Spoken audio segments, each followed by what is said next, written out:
Hey everybody, what's up? It's Joel, aka The Daily Guru. As you can see, we're moving into a new shooting space, but I am here with another edition of Something Old, Something New.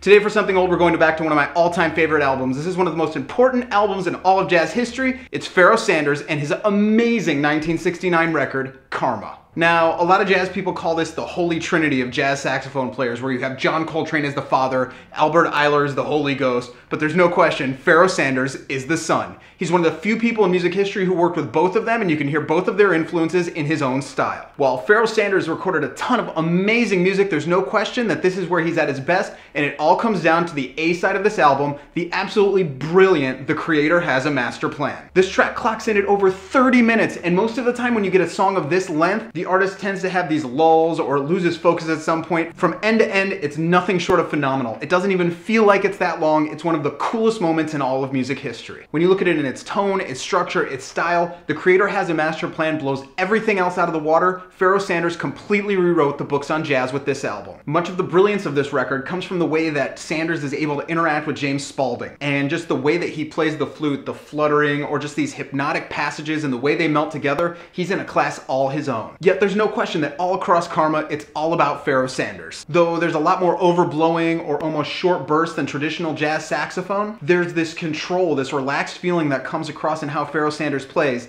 and that's what it means to have a unique style. So at the end of the day, there's no question that Karma is a massive shift in almost every sense of the word in jazz. So if you've never heard it, do yours a favor, go out and get a copy of Pharoah Sanders' Karma right now. Thank me later.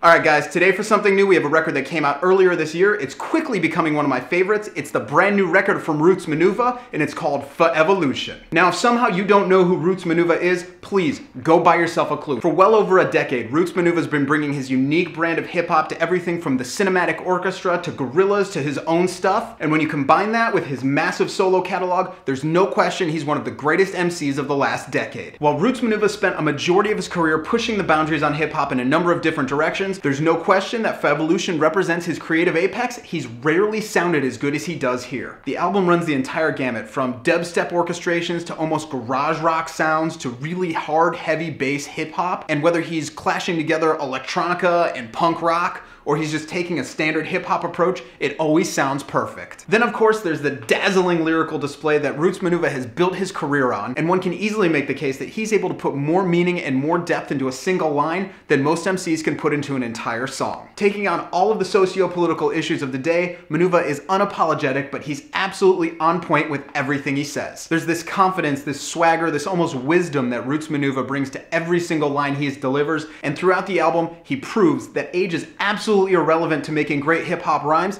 Few people can rhyme at this level. So whether it's due to the massive range in musical arrangements here, the different styles, the different guests he has, there's no question this is the best album Roots Manuva has released in a very, very long time. So if you're a fan of hip-hop on the buy it or borrow, there's no question this is a buy it. So that's what I got for you guys today. I hope you dug it. If you did, go ahead and click subscribe. You can like it, you can leave a comment, whatever you want to do. If you want to email me, you can do that at thedailyguru@gmail.com. Check out my blog every single day where I write about the greatest songs ever written at thedailyguru.net. You can follow me on Twitter, you can like me on Facebook at both of those /The Daily Guru. And like I said, we're building a new studio, so over the next couple videos, you're gonna see some changes. I hope you dig them, and we'll see you again next week.